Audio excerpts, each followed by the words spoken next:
You're about to join Niels Larsen on a raw and honest journey into the world of systematic investing and learn about the most dependable and consistent yet often overlooked investment strategy. Welcome to the Systematic Investor Series.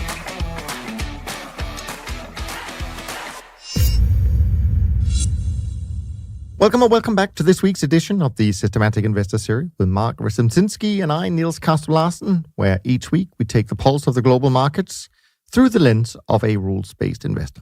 For those of you who are regular listeners, this podcast series is all about voicing our differences on the one topic that brings us together, namely systematic investing, using the often overlooked but very robust strategy of trend following. We hope that today's episode will trigger your curiosity to learn more by diving into the back catalog and listen to all the past episodes that you may have missed, like last week's episode with Alan, where we discussed how the change of tone from central banks can affect markets globally, and how trend following performs or has performed historically in a rising interest rate environment, and the case for and against including carry trades in a trend following portfolio. So if you missed that one, I invite you to go back and listen to that episode. Mark, it's great to be back with you this week. It hasn't been that long, but after another eventful week and a busy month for those who follow the Fed or the geopolitics that's happening around us, how are you doing? How are things where you are? Good. Thanks to have me back. It's middle of winter here, but it's turned out to be a beautiful sunny day and a little bit on the warm side. So as usual, it's warm in the northern United States, so natural gas prices fall. They did indeed this week. So anyway, good to hear. We have a fantastic lineup of topics for you, and Mark brought along a lot of those, so you can look forward to that. Let's have a quick look at what's going on in the markets at the moment. Naturally, of course, fixed income markets have been in the forefront and the center of the action in the last couple of months. And the front end of the US interest rates markets has priced in between 75 basis points and 100 basis points of tightening in the last couple of months, and obviously for the rest of this year. The 1-year US Treasury bill has risen to 1%, I should say, from 20 bips in early December. The 2-year US Treasury note similarly has risen to about 1.48% from around 50 basis points in December. Now, the 2-year note briefly traded above 1.6% at the end of last week as St. Louis Fed President Bullard began pounding the table for more immediate policy changes than what the market had been expecting based on Powell's measured and deliberate pace. Yields have fallen a touch since that happened, and that's being kind of walked lower by what's happening in Ukraine with Russia and other geopolitical risks, and the release, of course, of the FOMC January meeting minutes, which showed an inclination to move fast, but no hint of an imminent 50 basis points increase. Now, Fed President Bullard, fearing that the Fed is behind the curve and that inflation may not recede in the near term, repeated his remarks on Thursday of this week, calling for 100 basis points increase in the Fed by July 1st. There are 3 FOMC meetings between today and July 1st. This indicates that Bullard sees at least 50 basis points move higher. You have to wonder if Bullard is inviting himself into a kind of woodshed meeting with the Chair Powell, or whether Chair Powell has released the St. Louis Fed president to the press to prepare the markets for a 50 basis points increase. Of course, most commentators doubt this FOMC has the fortitude to raise 50 basis points, but time will tell. Now, it's also interesting that if President Bullard wanted to raise rates faster and curtail the quantitative easing sooner, wouldn't he have voted against the others at the January FOMC? Just questioning that. Bullard also said he thinks the overnight neutral rate of interest is near 2%. If that's the case, you have to ask if it makes sense that the 10-year US Treasury note also yields 2%. Let me bring it back to you, Mark, just to see what has caught your attention in the last few weeks, either in the markets, in the news, from any perspective you want to bring up. Well, there's only 2 things that are relevant here. One is the Fed, which we've just talked about. Sure. And then Ukraine, Russia, geopolitical issues. It's that those are the two things that are overhanging the market. If you think that there's a potential for war, well, then you're not going to be an aggressive buyer or a levered buyer of risky assets. Similarly, is that if you believe that there is a chance for a 50 basis point increase or any type of aggressive move by the Fed, you're not going to invest in leveraged risky assets. The issue really comes in is that for all the talk, we still haven't finished off the quantitative easing tapering, which ends at the middle of March. So we're still adding assets to the Fed balance sheet. I noticed that, which is somewhat surprising. Is that so we can't get agreement to say that we should ended this early. We couldn't agree to agreement. We can't get agreement on what we should do for rates. And they haven't even sort of floated any trial balloons on what they mean for quantitative tightening. And the question I always ask is very simple, is that the Fed now has a $9 trillion balance sheet. And that's up from March of 2020, before the crisis, of about 4 plus 4.5 trillion. So we've doubled the size of the Fed balance sheet. And we haven't even discussed about even how to take, 1 trillion off the table. The market is, or their perception is that the world is so fragile that even though we've added $4 trillion of treasuries and mortgages to the Fed balance sheet, that it can't even reduce $1 trillion or have a discussion about it. You mentioned this thing about before and after the pandemic started. I did notice a tweet this morning, I think, where someone tweeted the share price, the historical share price for the last 2 years of Zoom, the tool we all learned to use in the last 2 years, right? And it went up, obviously, like a rocket, but now it's down to exactly where it came from in March or February of 2020. Quite extraordinary. Right. And this is an important part, we could discuss a little bit later, is that for every trend, there will be eventually a reversal.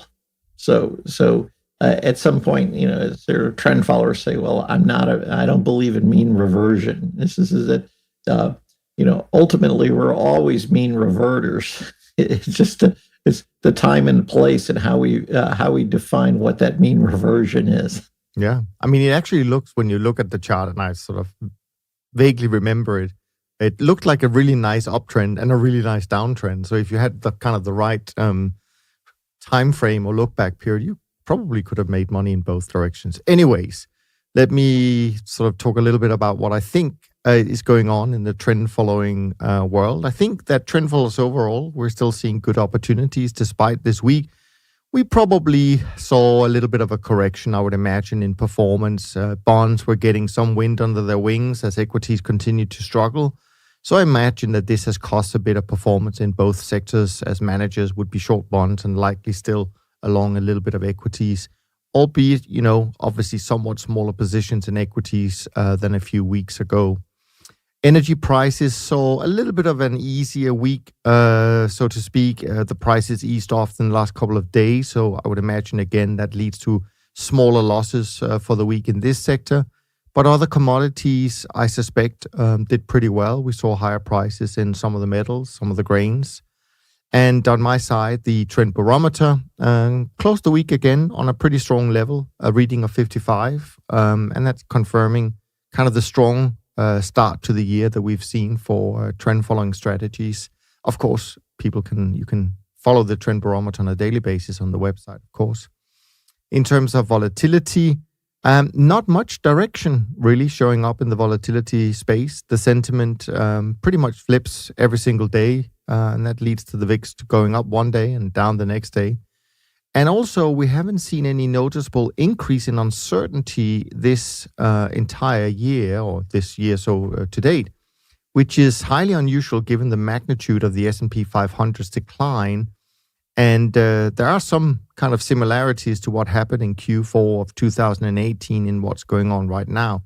In Q4 18, the S&P 500 declined substantially while uncertainty appeared to be decreasing rather than increasing, a behavior that potentially can be attributed to sort of a sluggish demand for options and is similar to what we have seen so far this year.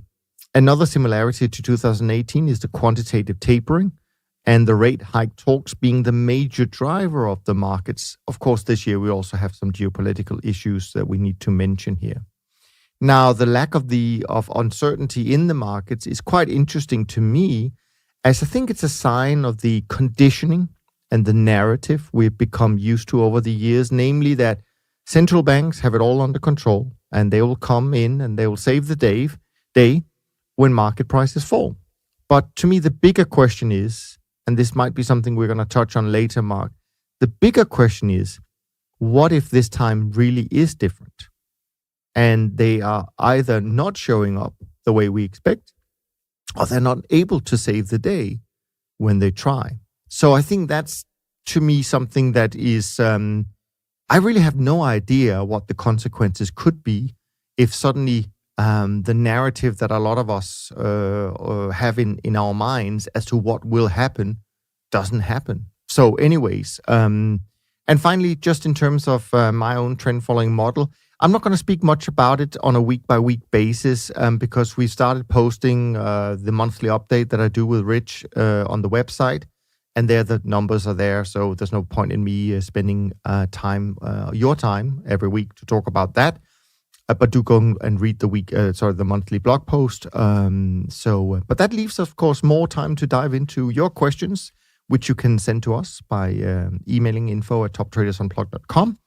And we have 3 of them today, but I will just say that there are more questions that we've received, of course, but they have been somewhat addressed to some of the other co-hosts, and therefore I'm going to keep them until they join me on the podcast in the coming weeks.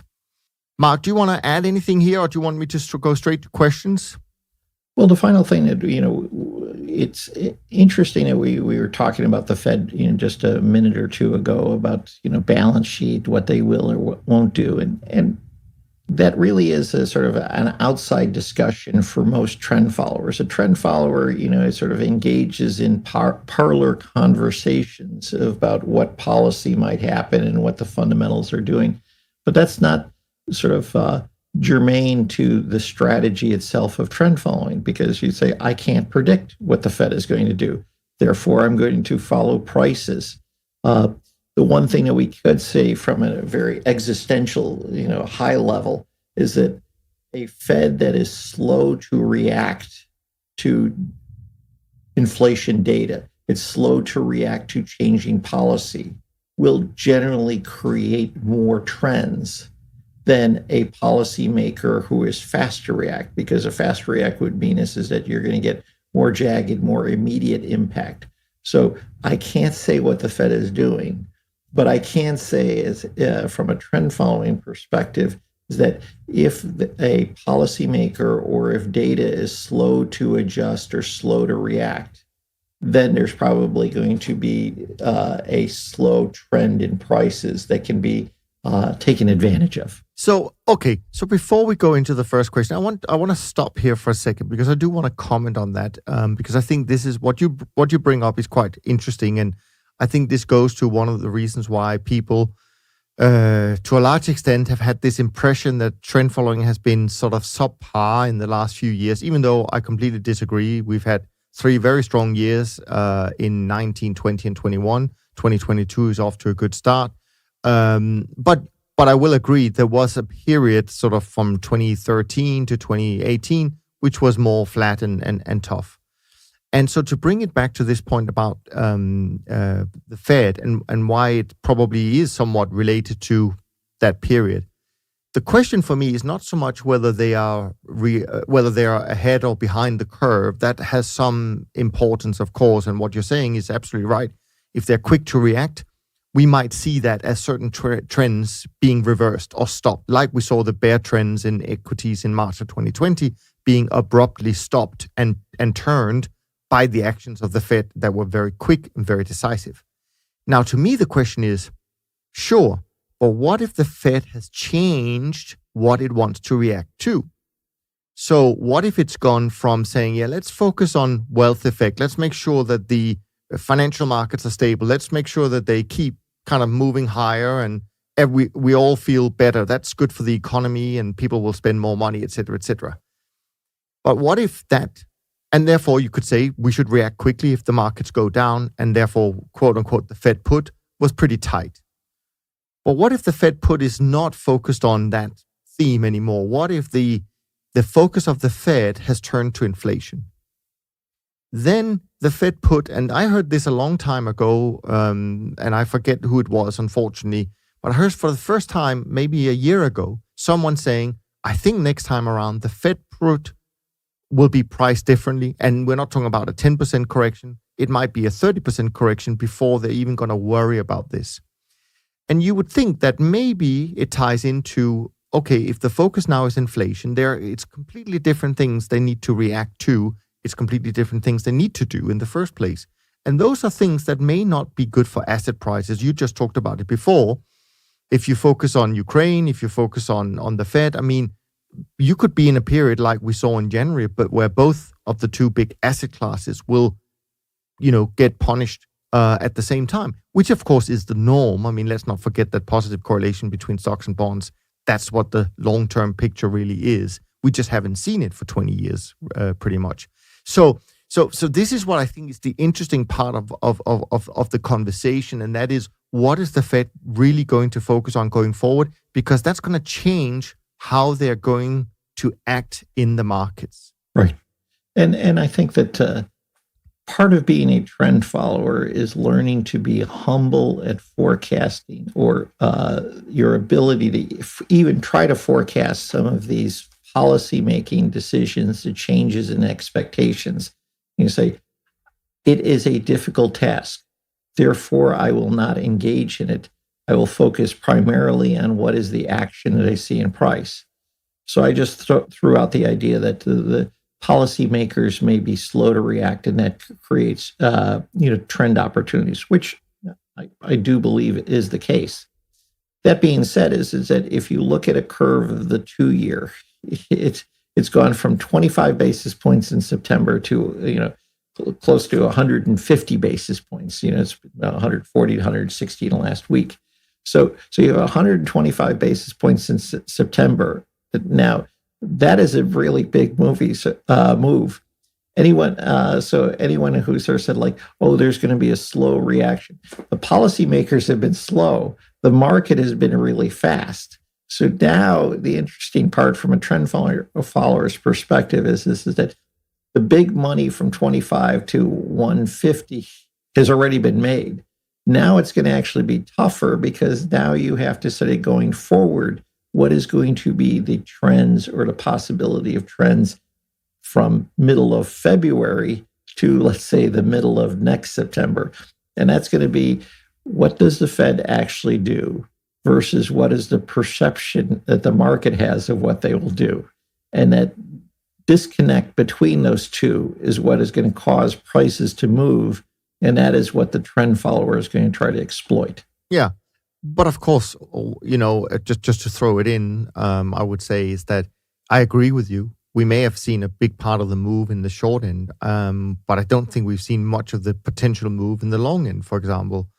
Because again, the question is, like I was saying in my intro, if the short-term rates are 2%, should 10 years be 2%? Should 30 years be 2.5%? I mean, shouldn't they be, and with inflation at being at 6 or 7%, right? I mean, shouldn't it be much, much higher, really? So it opens up for opportunities. And this is the beauty, I think, about trend following, actually. And that is, you can see part of your portfolio, having extraordinary times. And, let's face it, the short end of of interest rates have not been the most exciting part of a trend following portfolio for the past 10 years. Same with currencies. Many trend followers have actually dropped it out of their portfolio. So many have traded euro-dollar, even if on the back end, 2 years, as well as the treasury complex. And for a lot, they just said, look, I've got to drop this market from trading because it's doing nothing. It's taking up risk. I get strange signals because a small change in price could cause me to take big positions. So they dropped it out of their portfolio. So just when they dropped it, then you have sort of a 125 basis point move. Not saying that it was at all related, but you'd sort of say that the markets that you think are not going to do anything, then those are the ones that oftentimes have the biggest move. And this is it's a great point. And it is something that we talked about quite often on the podcast, of course, in terms of what market should you trade, and how it's almost the same as with a model. I mean, how do you know if a model is broken? How do you know if a market is not going to trend anymore? And I think history just shows us, and it keeps reminding us that we have to be incredibly patient about calling a market, out in terms of its a trend following ability. And I think this is just one example of that. And this is why, generally speaking, when you are so diversified as we are in these portfolios, we can afford to have 5 markets not really doing anything, and in fact losing money for a long period of time, small amounts typically, because sometimes we get these quote unquote outlier moves that will pay for all the false signals we've had over the last 4 or 5 years. So, okay. Well, on that particular point is that one of the chief skills when you buy into a trend following program, or even when you build a trend following program, is what we'll call it the craftsmanship alpha from portfolio construction. Is that there will have a big impact on performance on the markets you choose to trade and the markets you choose not to trade. This is that it's not as though that you say like, well, I have to spend all my time on what is the right trend model to use. There's a important part of what is the portfolio that you apply this to. How do you manage the position risk, and how do you handle these exogenous issues of, do I ever drop a market? When do I add a market? So if there are more futures markets being added, is that when do I add that to my portfolio? And those are all, if you want to say, where is their skill alpha, or where is their alpha introduction from the manager? It's those decisions that may be as critical as some of the to differentiate yourself from other managers than just choosing to trend. Yeah.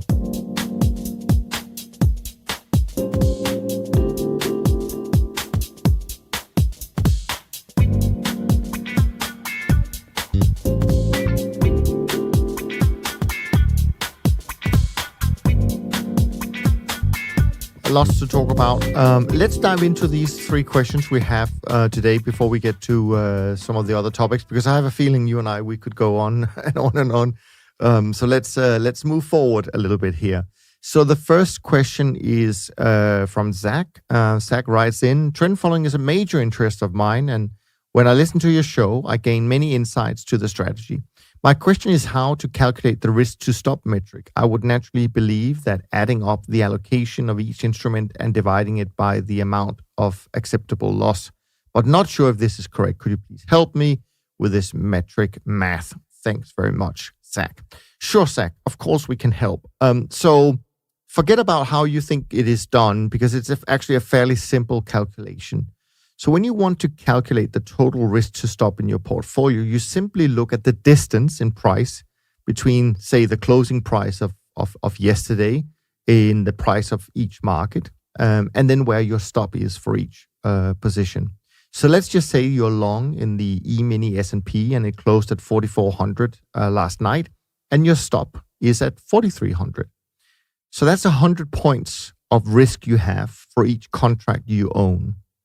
And if I'm not mistaken, I think 1 point in the mini S&P is $50.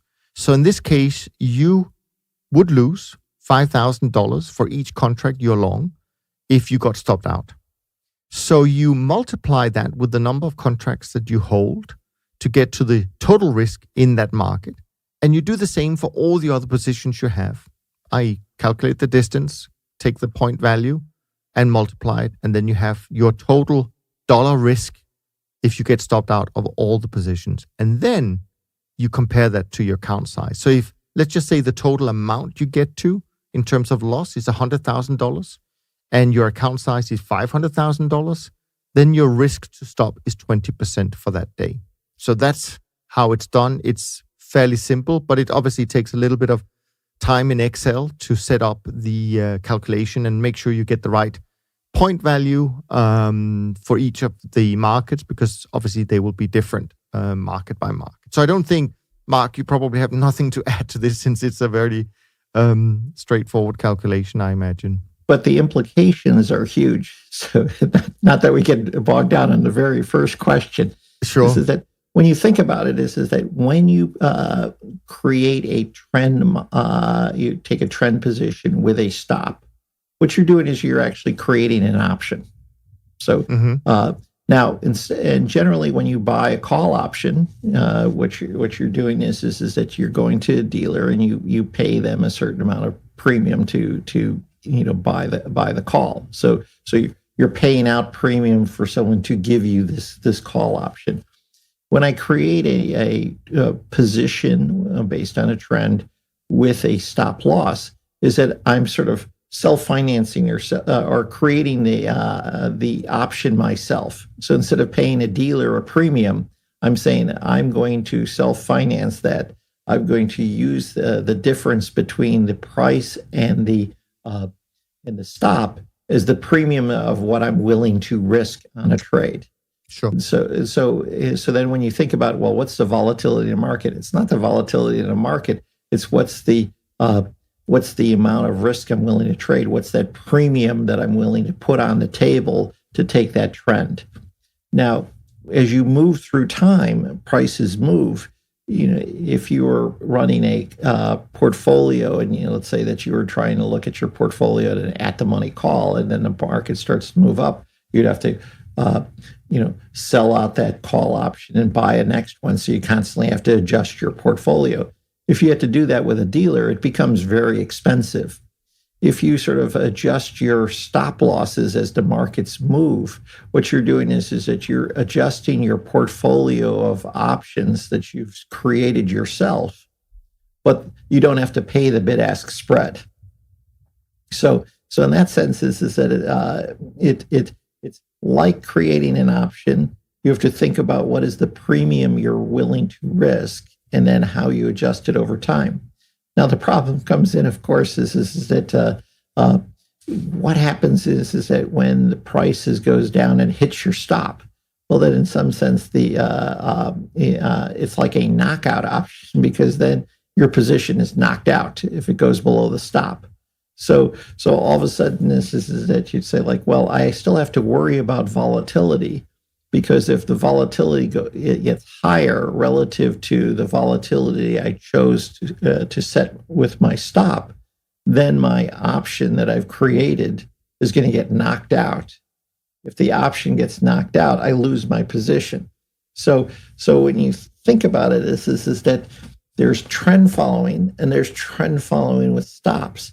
Trend following stops is sort of actually a proxy for setting up a portfolio of options. Yeah, and actually a lot of people, obviously, we've had discussions and people asking that question, could I use options for trend following? Now, it's not something I would recommend, but there is definitely a clear link in the payout profile of taking a position with a stop and a long call option, for example. So no doubt that there is some good analogies there. Right. All right. Next question. This is something that's kind of interesting. I had to kind of read it twice before I really sort of thought, well, this could be something special to discuss. And anyways, it's from Peregrine. He writes in, I just finished this week's episode and liked your bit about whether or not you are biased in evangelizing trend following. An interesting exercise might be to explore, and I quote, which clients would you turn away from a trend following program? I think Jerry might have discussed this on a podcast years ago and said something along the lines, he meets all his clients, he wants to measure whether or not they can weather the drawdowns. I might be wrong, misremembering, but it's an interesting starting point. So I want to hear your points about this, Mark, but let me just say first from my point of view, and that is, I think, Peregrine, you're absolutely right.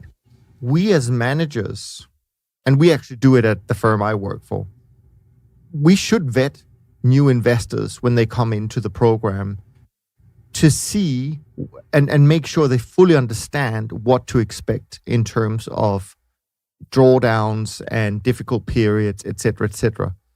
This was actually one of the things that really surprised me when I joined Don, is that our owner and president, that when there's a high net worth individual in the US that joins one of our products, that he would take the time and make a call like that. But I think actually it's worked out pretty well over the years in terms of pretty low turnover from investors when even when we go through a difficult time, which we do, of course, like everyone else. So I actually think this is a really important point. Now, I don't recall whether Jerry does it or not. I'm sure he's listening to this on his treadmill at the moment. I have no doubt he will come back and talk to us about it in a few weeks. But I think it's a good point. And then I can turn it over to you, Mark, what you think about it. And also, should we turn away some investors? And by the way, I just want to make a point also that on the blog post this week, we posted a little funny kind of summary of my conversation with Alan last week. Cheekily, we called it "Please don't invest in trend following." So I don't know, Peregrine, whether you read that post, but if not, you might want to go and check that out as well. Anyways, Mark, over to you. Well, it's always important to know your customer, but knowing your customer is not so much what is their financial worth and whether they have the ability to weather the loss or actually have the wealth to invest in the fund. It's a question is what's their mindset? Because when you think about it, is that if someone comes in and say, like, I want every one of my investments to do well, and if you have a drawdown, I'm going to fire you if it's more than X percent. Is that you probably should walk away from that client. In general, what you're sort of saying is that you're buying trend following because you're looking for something that actually creates convexity. And then when you think about it, is that convexity is a great property. Is that you'll be able to do better in rising markets and also do better in not as poorly in down markets.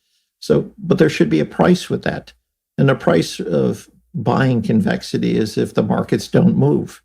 Can you withstand the price of convexity?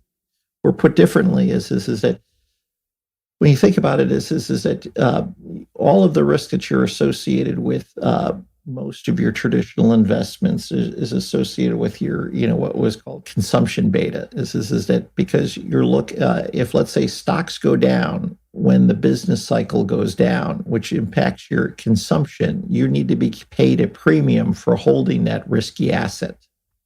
If I have an asset such as trend following that might do well when the business cycle does poorly or the stock does poorly, then you should sort of say is that, well, it's not so much that I should receive extra premium. I'm going to have to pay a premium. I'm going to have to pay to buy that investment.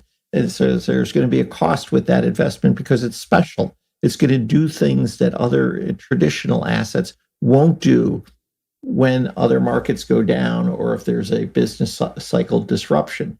And so can people be willing to accept that they have to pay a price for having this investment that creates convexity? And if they say no, I can't pay that price, well, then you should walk away from them. It's not a good fit. The challenge that I found, having spoken to investors for more than 30 years now, is that when people want to invest and they make their initial investment, they have all the best intentions of saying, when that 25% drawdown or 30% drawdown comes, it's not going to worry me. I'm not going to be worried. Some might even say, and that's a great time to add to my investment, right? But when the time comes and you go through that 30% drawdown or whatever drawdown, depending on the volatility of the strategy, of course, those kind of memories fade very quickly from investors and fear takes over. And you know what? We can kind of laugh at it, but I fully understand it. I fully understand it that you, and this is the thing, what is very challenging with many types of investments, and that is that we start to think about things in an absolute term instead of the probability, right? So if trend follow is down, you talked about mean reversion earlier this in our conversation. If a trend follow is down, say 30%, what's the probability of that manager going down another 30%? It's probably quite low because of the way our strategies adapt and self-correct and all of that stuff. Especially if you look at a manager's long-term track record, how many times has that occurred? Probably very few times. It could occur, but anyways. Now, often what happens in the stock market world, people see that a stock is down 50%, and they actually might think that's a great value. So that's a great opportunity for them to buy into that stock, right? So it's a completely different mindset. And maybe, and this is something, and I don't know if this is just something I thought about while we're talking, and so it might not be a good analogy. But I actually think, so if you're out flying, which I think you do a lot, Mark, I've done a lot in my work, when you hit turbulence, a lot of people think that's really unpleasant. And I have a feeling that if people could see out in front of the plane, they could see sort of, out the front window, they could see the pilot sitting completely calm. I think they would be very calm. But because they can't see anything, and especially if it's pitch dark outside, it feels much more scary than it really is. And I think it's maybe a little bit the same with trend following, because people can't really see how our models adapt and what we're doing and how we're getting out and how we're reducing risk and all of that stuff going on. I think they might feel that what they're holding is much more risky than holding a long-only equity position in a stock that has already fallen 50%. I don't know. Does this sound crazy or? No. I think that this, if you notice, we've had repeatedly on the podcast, I've often come back to this issue of narratives, which we might talk about again, is that there's the meta narrative of trend following, and then we'll call it the micro narrative of trend following. And the meta narrative is that you're buying an asset that be able to provide positive convexity, that, there's trend following, it lasts well in the long run. And people like that story, but then when you go into the micro or the localized narrative of how did you make money this month, that's where they really have a problem. Because sometimes you'd say like, I've seen trends. How come you didn't make money? I looked at a chart and you say you didn't make money. I saw oil was up. Sort of the stocks were down. You should have been long oil, short stocks. You didn't make enough money. And I think that they don't always appreciate, and it's harder for a trend follower to explain the localized narrative. Now, that they're good at saying, I made money in this market, I lost money in this market. So that's, I always sort of say there's a difference between performance, contribution, and attribution. Mm-hmm. A trend follower could do a good job on a month-to-month to say, here is my contribution to return. I made money in this, I lost money in that. If you say that the attribution, why did I make money? Why did I lose? That's a different narrative, and that's harder to explain. You say, why didn't I make money? Well, I got stopped out of my positions. That's not really a good discussion. You go to a fundamentalist, and then you sort of say, let's say that you look at the big tech, ETF ARK. It's like, value Funny is the you should best mention over. That after I said being down 50%. Yeah, you're down 50%. But now they could say like, this is the best buying opportunity I've ever seen. Look at these prices. Earnings for Zoom is still up, even though the price is down. So this is a great opportunity to buy in a cheap stock. The narrative is a lot easier to discuss as opposed to a quantitative strategy, because the quantitative strategy is that there's no passionate story you could tell when you don't make money. You say, well, it didn't work. I lost money. Is that the odds are still in my favor that I will make money over the long run, but this month I lost money in these markets and I made money in this market. There's no passion in that narrative. It's quite interesting you bring up ARK, and I don't want to say this to make it sound like that I have anything other than respect for what they've done, because I think it's tremendous what they've done with that firm. But there was something interesting that took place this week, right? I think Cathie Wood was interviewed on CNBC. At least I think it's from this week, and I saw this tweet where they showed a clip from it. And of course, their big theme, and I think there is some analogies back to trend following, right? So her big argument was that people are getting bearish and losing confidence in the whole innovation theme that they're promoting, right? That's their big case, that innovation is going to be fantastic, right? And the interview, I thought that was pretty insightful of him. He said, no, Cathie Wood, people are not bearish on innovation. They're not losing confidence in innovation. This is a bet against you. And I thought that was really interesting, right? Because I think sometimes that when we look at trend following and people kind of have had this period of time where they say, oh yeah, I've kind of lost confidence. I don't think trend following is going to work. Are they really saying they don't think markets are going to trend anymore? I don't know. So just something that springs to mind when you say that. Right. Well, and you can't help it is that when clients, sort of call you up after if you've had a bad month, is that you usually always take it personally. So sure, of course. And I always remember a line from the Godfather, the novel. It wasn't in the movie. They said, Mr. Corleone, don't take it personally. And he says, I take everything personally. I go to the golf course and I get hit by lightning. I'll take it personally. And so it always, if you're a trend follower, you have a strategy, you sort of think it's going to work. If performance doesn't happen in a given work, you accept that that's part of your strategy. But when people call you up and say, why didn't you make money? You still take it personally. Sure. Well, mostly because, at least I can only speak for myself here, is that, it's not nice if your clients lose money, right? Even though we know it's part of how it all works.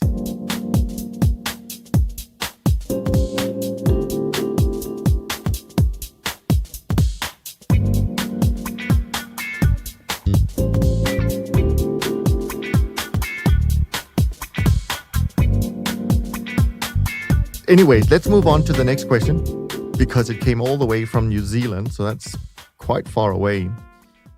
It is from Graham, and he says, so much enjoy my Saturday morning, catching up on your podcast, weekly thoughts, insightful generosity. Please, if you can delve deeply into the question of breakout, such a big picture strategy word. Specifics may include trend, time frame, market, high, low, relative stop, how long before you know it worked or didn't work. So let me give this a crack, and then Mark, you can kind of tell me where you agree or disagree. But I think, Graham, if you want to think about breakout and the methodology, which is probably, I would say it's probably the original way of doing trend following, is some kind of breakout methodology. So if you want to understand and visualize a breakout method, you should probably look up on a computer, you should look up a Bollinger Band or a Dungeon price channel. Those are very good ways of visualizing what a breakout methodology looks like. And so with Bollinger Bands, it's breakout in volatility, and breakout in price would be a Dungeon price channel. So both cases, you obviously have to define a time frame, whether it be 50 days, 100 days, 200 days.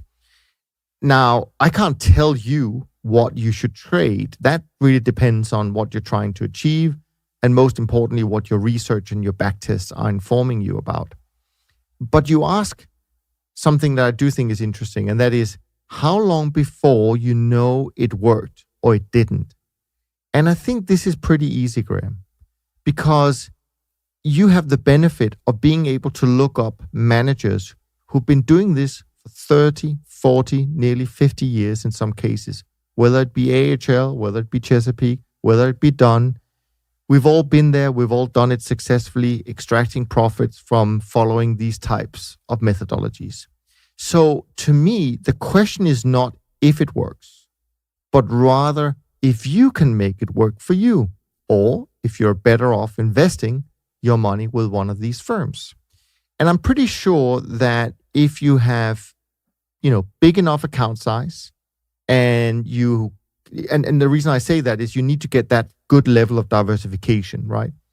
you can make it work if you put enough time into your research. But I don't think a lot of people have the patience or the stamina to do that. So for me, the biggest question really is, do you want to be a DIY trend follower, or do you want kind of the done-for-you trend following solution? And I don't think there's anything wrong in choosing the done-for-you. That's pretty much what we do for most things in life. And DIY trend following is not for everyone. So to me, that's the question you need to ask yourself. What are your thoughts, Mark? Those are all good comments, but I sort of go back to what is a breakout trying to do, or what is the essence of what it's trying to do, and I break most trend following into two types. I call two-phase linear models and three-phase nonlinear models. And what I call is a linear model would be moving average, where I either take a long or short position. So I'm either in the market on the long side and the short side.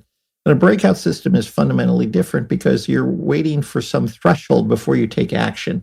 So you could be long, neutral, or short. So it's three phases that you could possibly be in. There'll be a period of time where you won't do anything. And the times when you take action are nonlinear. It says that you're going to have to wait for a threshold to occur either on the long or short side before you take action. And so it's fundamentally different than the way you would look at for a moving average. And so part of it is to sort of say, like, how do you think the world behaves? Now, we'll sort of say that one man's breakout is another man's mean reversion.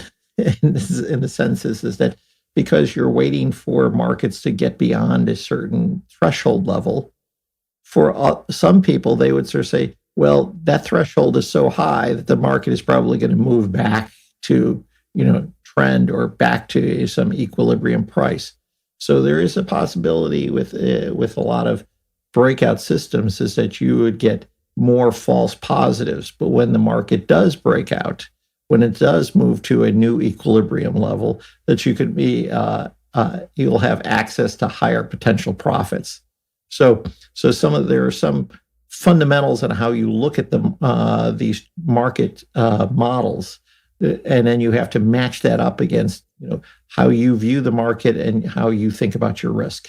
Yeah. Okay, cool. Well, actually, it kind of leads us quite well into the first topic that you wanted to talk about, which is something that I think was inspired by maybe a tweet from Jerry or maybe a comment from Jerry. I'm sure you will enlighten us a little bit. But this is this thing where when we talk about trend following and we talk about momentum, you've got some thoughts on that topic. So the floor is yours. Well, I think you're the one who started this. So you said, I'm the one who started it. Yes, Okay, you fair sent enough. me this tweet that's with Jerry looked at some research where it was looking at momentum, which hasn't done as well. And he made the comment is that trend following is not equal to momentum, which I wholeheartedly agree. But it's important to understand what is the difference between the two, because I think that many people confuse the two. So many equity people will talk about, well, I've got a momentum strategy, and that's true, but they also might be, confuse that and it's actually a trend following strategy.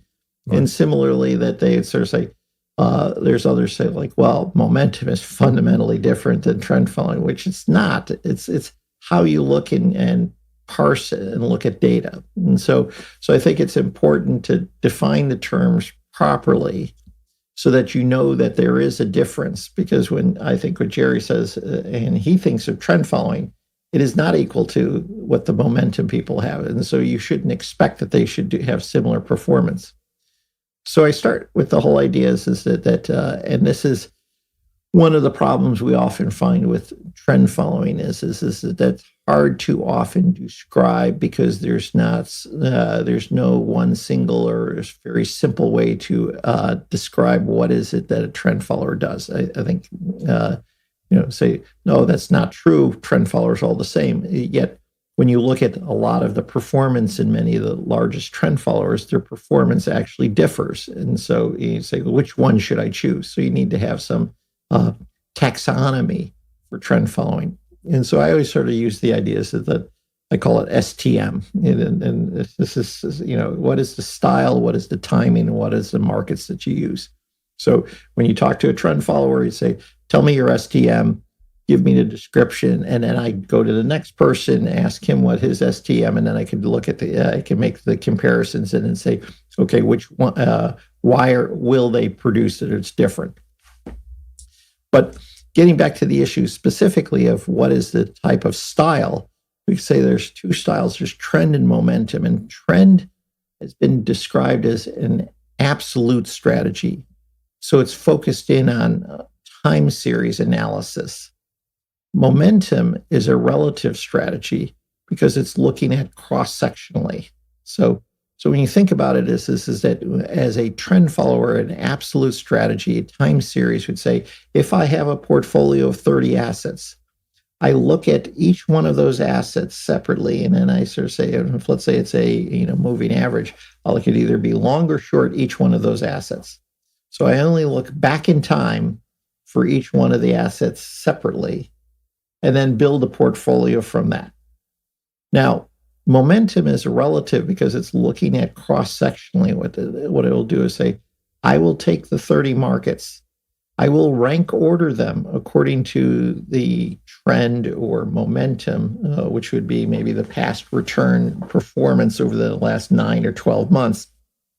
And then what I'll do is I'll sort of say, I'm going to go long the top decile, and then I'm going to go short the bottom decile. So when you think about it, is that they're both maybe using a similar model, but one is just looking, you're going to have 30 positions, and the other one is saying is that I'm going to sort of say I'm going to create a portfolio that only looks at the best on the, and we'll put best in quotes, best in the sense is that the ones that seem to be having the highest return over the last 9 months, and I'm going to sell those that have the worst returns. Now, in some sense, fundamentally, it's the same thing, because when you sort of always half joke is that a trend follower is that instead of like saying buy low and sell high, you're going to buy high and sell low. So the trend follower and the momentum trader are doing the same thing. Is that they're looking for things that are doing well, and they're going to be buyers, and the things that aren't doing well, we're going to be sellers.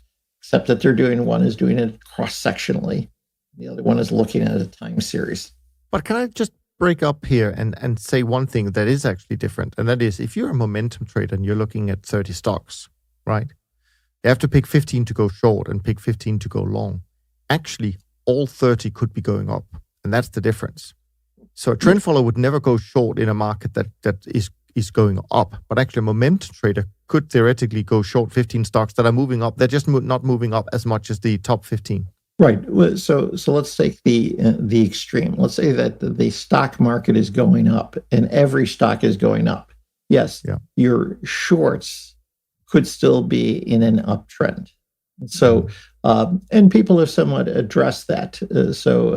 And when they've looked at this, where they'll put on a structure that the short has to be, from a time series perspective, has to be going down for you to put on a short position. Now, you'd say like, well, why did we get here? Or how did we get this dichotomy between the two? You have to go back to the history of finance and how we've done research in finance and how trend following has developed. So trend following has always been sort of an outcast for the finance community, because most of it was developed during the same period when finance was pro-efficient markets. So if you're pro-efficient markets and you sort of look at the classic FAMA definition of weak form efficiency, well, you can't use past price data to be able to extrapolate anything. So right away, if someone said, I'm looking at trend time series, well, then that means that you're not part of the efficient market religion. So therefore, you're an outcast. We're not going to talk to you. So it's almost as though that the technical, trend following group was isolated, is on their own separate island from the way finance has looked at things. Now, On the other hand, is that when finance academics started to look and try to measure what we'll call a risk premium in the market, they started to sort of develop a lot of techniques that was focused on cross-sectional analysis. So a perfect example is that when we look at what was called the FAMA French framework, is that they looked at value, they looked at size, and they look at market risk. But they looked at this always on a cross-sectional basis. Cross-sectionally is that let's look at the idea of size.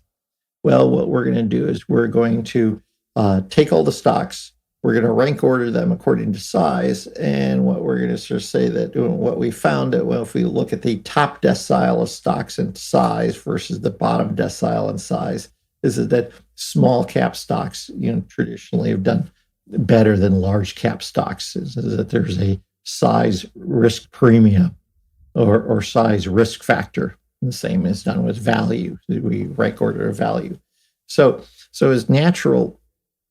Then when they started to say, well, let's take a look at some issue about trends, is that they wouldn't look at time series. They wouldn't look at absolute.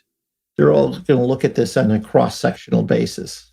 Now, surprisingly, is that FAMA and French redid their work, which was done in the early 90s, is that they finally agreed that there was a momentum effect in the 21st century. So it took them like 2 decades to actually come to that agreement. But the first work on cross-sectional momentum was done in about 1993, which when it was published. So it was probably done in the early 90s. So there's a lag between publication.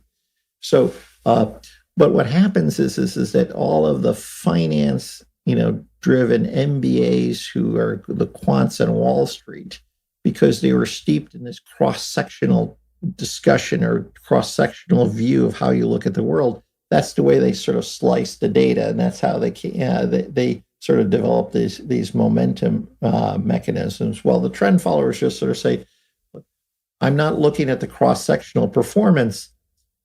All I care about is, does the market make money on the set of markets that I'm looking at? When I move forward through time, does my trend following model work on a time series basis? So, no, there has been evidence, it's time series techniques, let's say autoregressive moving average or ARIMA models that have looked at whether there's autocorrelation in markets. But that is sort of harder to grapple with than just the idea of trend following. Now, the most exhaustive studies that have looked at this, when they've looked at trend on an absolute basis versus momentum, which is the relative basis, they say, which one does better?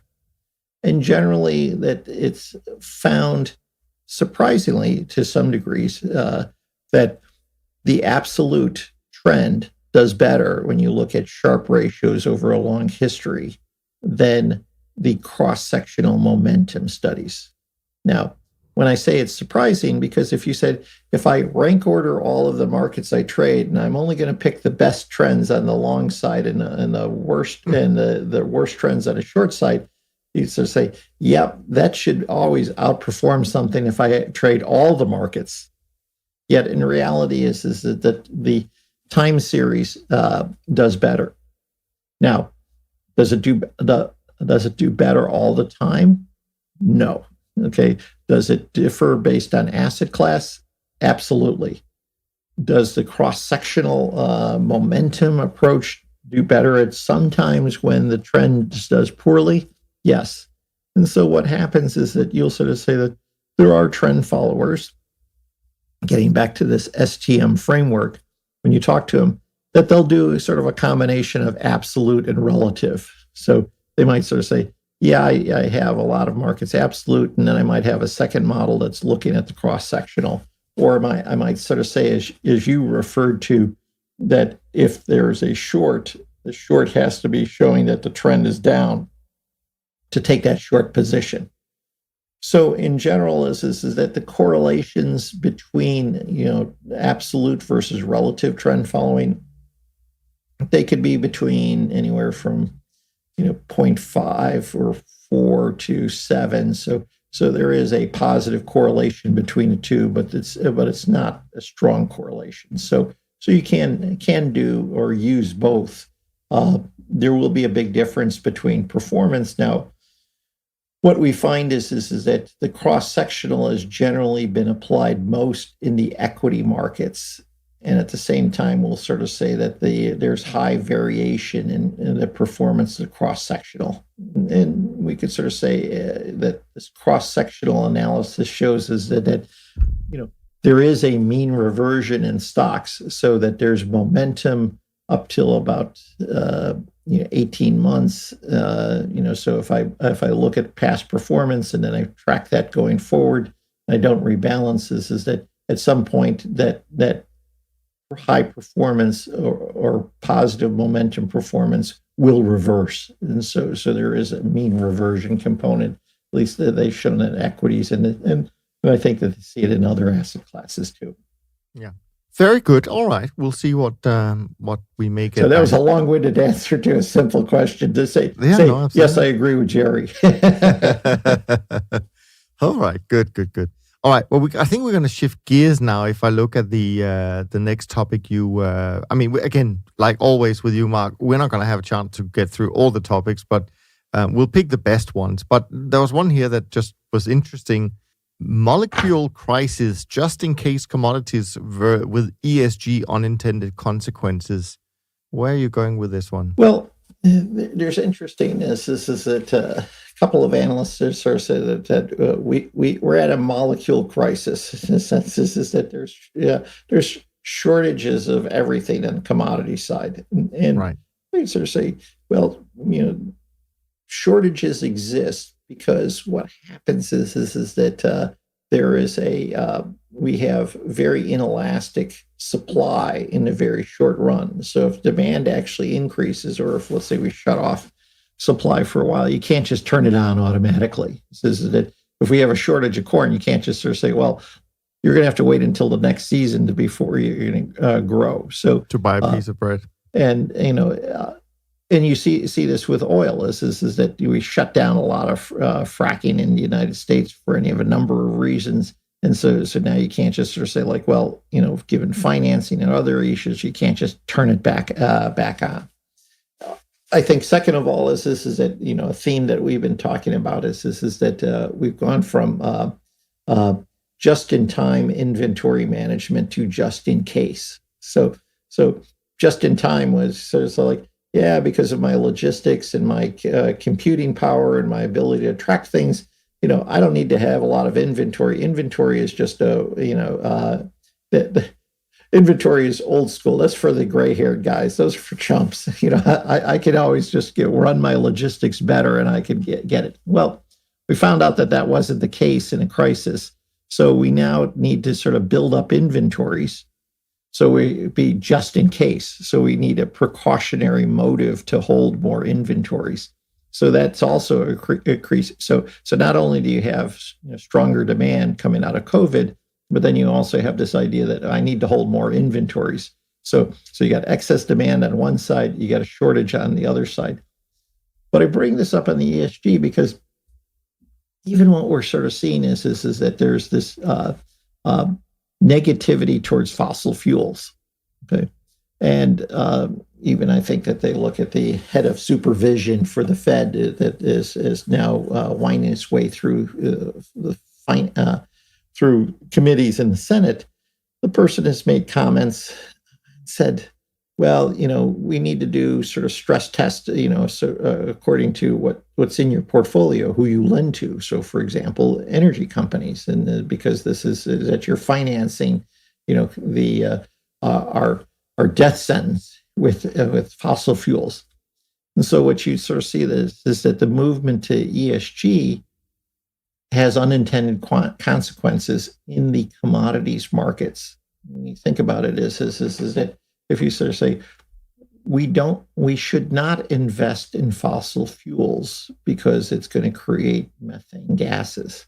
Well, if you don't make that investment, then you're not going to be able to extract oil at cheap prices or in the quantities that we need at this particular point.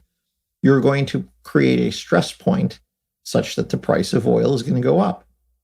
Now, some say that that would be good because then it makes renewables, on a relative basis cheaper.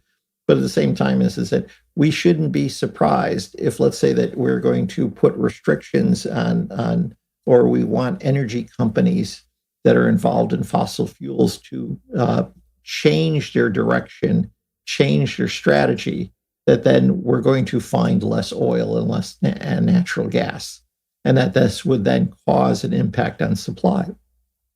The same, obviously, is that has an impact on fertilizer, because often you use energy to make fertilizer. That's going to have an impact on our agricultural prices. If you sort of say that we want to have more sustainable investing, and I think there's been some great innovation and technology in the agricultural space, but if you sort of say that we want to sort of be more careful on how we sort of where we plant, how we plant, what we use for pesticides and fertilizers, all that will have an impact is that we've gone from tremendously high increase in the yields per acre for many crops. That's going to change. You look at palm oil, for example. This is vital, and especially in Asia. It's critical. That does affect sort of our jungles, because they're going to tear up forests to plant almost like a row crop, from our palm oil. That's going to have an impact on the commodities again. So ESG is not commodity neutral. It is going to, if we do have a transition, that's going to lead to sort of impact on supplies, which is then going to have an impact on the potential trends that we see. Because you can say, like, we can't just, if there's an increase in demand, you can't just turn that off, or you can't just then sort of ramp up the supply in a short period of time. It can't be done. And so what we're seeing is that in commodities is that we had the last super cycle lasted through 2008. Then we had, we'll call it the super decline in commodities. And we'll sort of say now we're having, and the natural progression in a super cycle is that we underinvest in commodities because the prices fall.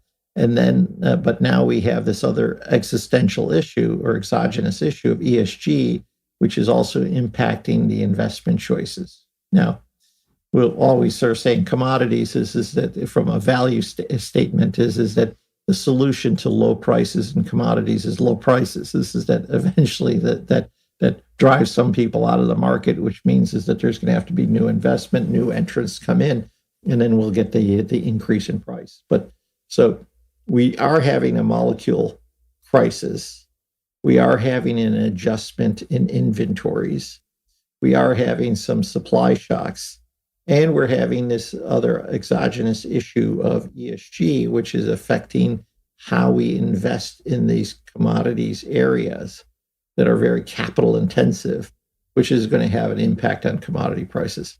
Yeah, no, absolutely. ESG certainly had some unintended consequences, as you rightly said, and I think we're learning these at the moment the hard way, certainly over here in Europe with energy prices at extreme levels over this winter.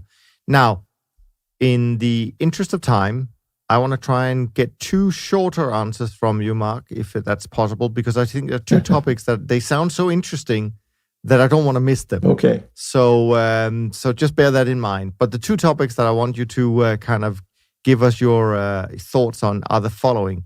Never bring data to a story fight, and Moscow rules the spy game and trading. That just sounds interesting. So let's see if we can do that in 5 or 10 minutes. There's two things there I've been writing about in my blog. One is that I love this quote. This is don't bring data to a story fight, and this is going back to the whole idea of narrative. Is that we spend all our time reading Wall Street Journal, Bloomberg, watching the talking heads, and this. And generally, what they do is they bring in some data, but generally is that it's all about narrative. Is they're telling a story, they're weaving a story to explain what's going on. Even if there isn't data, they'll weave a story to tell you what's going on. So And, if the market goes down, they'll look for whatever news came out, and then they'll tell you that that's the story that caused the market to go lower. And in some senses, is that what's the worst thing that you could do? What's the buzzkill to anyone who's telling a good story? Facts that don't agree with the story.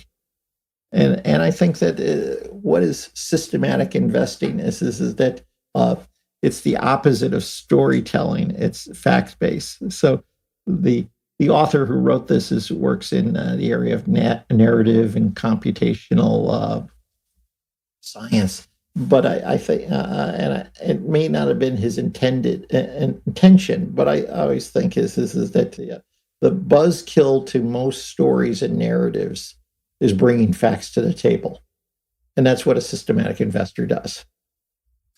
What about the Moscow rules then? How do they? Moscow rules is that with all the problems that have been issued with Ukraine and Russia, it was an interesting view is that the CIA operatives, when they were in Moscow, they sort of said that there's a set of unwritten rules that we had to follow to make sure that we could protect ourselves so that we wouldn't be caught up in some spy net. And it sort of said, like, these are the rules that they gave any CIA operative who was in Moscow. And it was a set of rules such as assume nothing, never go against your gut, pick the time and place for action, keep your options open, go with the flow, blend in. And so there's a whole set of them. And I was reading all of these. I said, this is part of what you need to do to be a good trader. So there's, we often talk about, what is the mechanistic of how you have to actually build your models? And here's the systems and here's the trends. But one of the big issues I found when I was, when we were at a really large CTA, we became a big trend follower. We had big positions we had to move in the market. And all of a sudden, this is that how you traded mattered a huge amount on whether you had impact on the price or whether we could mask our behavior. And so some said implicitly we were following the Moscow rules of making sure that we could try to be as stealthy as possible. And so like one of the rules, again, is lull them into a sense of complacency. So we didn't want people to know what we were doing. We wanted to make sure that we assume nothing. We assume that everyone is potentially under opposition control. So that you always have to say they're always watching you. So it's views of how you want to trade, to have sort of a sense of paranoia about whether people can replicate what you can do. And I think that there's another good book that I often refer to is that you remember Andy Grove from Intel. So he had the best title for any business book, said, "Only the Paranoid Survive." And I think that really applies to a lot of trading. Is that doesn't mean you don't want to have friends. It doesn't mean you don't want to share and work with others.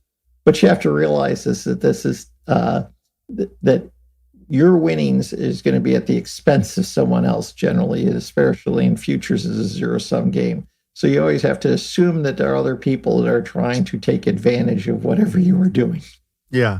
No, I think it's absolutely right in that the kind of the similarity with a spy and a trend follower is definitely we want to blend in. We don't want to be seen and all of that, except for the point about follow your gut. I don't think we want to encourage that as a trend follower. Right. So, but the one thing you really have to sort of say on a trend follower is that there are liquidity providers to Wall Street and there are liquidity takers. Generally, because you're going to be buying when prices are moving higher and selling when prices are going lower. You're a liquidity taker. You're not a liquidity provider.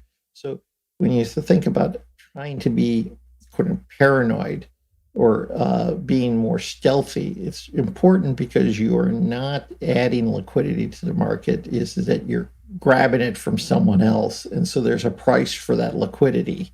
And so consequently, you want to try to make sure that your trading is stealthy because you don't want people to you don't want to be charged the price for that liquidity, or you want to make sure that it's minimized as much as possible. Sure. No, absolutely. Okay, great. So, of course, we still have some topics left we need to dive into next time, and I'm sure we'll add some more topics in the meantime as well. But let's leave it there since we've already been going on for 75 minutes. In terms of performance, as an update, the industry still looks pretty strong. BTOP 50 is up 1.7% in February so far, up 3.38 for the year. SocGen CTA Index up 2.38 for the month of Feb, up 4.5 for the year. Trend Index on fire, up 3.79 for the month, up 7.28 for the year. And the Short-Term Traders Index is up 84 basis points in February, up a little bit more than 2% for the year. Still looking pretty good. My Trend Barometer finished at 55 yesterday, so that's pretty strong. MSCI World Index down 2.47% in February so far, down 7.68% for the year. And the World Government Bond Index also having another rough time this month, down 1.53% month to date. If you like these episodes and you want to share them with some of your friends, why not use the link toptradersunplugged.com/share. Just send that link to your friends and they can choose exactly which podcast platform they want to listen in on. Next week, I'm joined by Rich. So that's going to be super fun and good to get him back, give us an update on his battleship. Make sure your questions come in for that conversation. Email to info@toptradersunplugged.com and we will do our best to bring them on the show. That's pretty much it for now. From Mark and me, thanks ever so much for listening. We look forward to being back with you next week. Until next time, take care of yourself and take care of each other. Thanks for listening to the Systematic Investor podcast series. If you enjoy this series, go on over to iTunes and leave an honest rating and review. And be sure to listen to all the other episodes from Top Traders Unplugged. If you have questions about systematic investing, send us an email with the word question in the subject line to info@toptradersunplugged.com and we'll try to get it on the show. And remember, all the discussion that we have about investment performance is about the past, and past performance does not guarantee or even infer anything about future performance. Also understand that there's a significant risk of financial loss with all investment strategies, and you need to request and understand the specific risks from the investment manager about their products before you make investment decisions. Thanks for spending some of your valuable time with us, and we'll see you on the next episode of The Systematic Investor.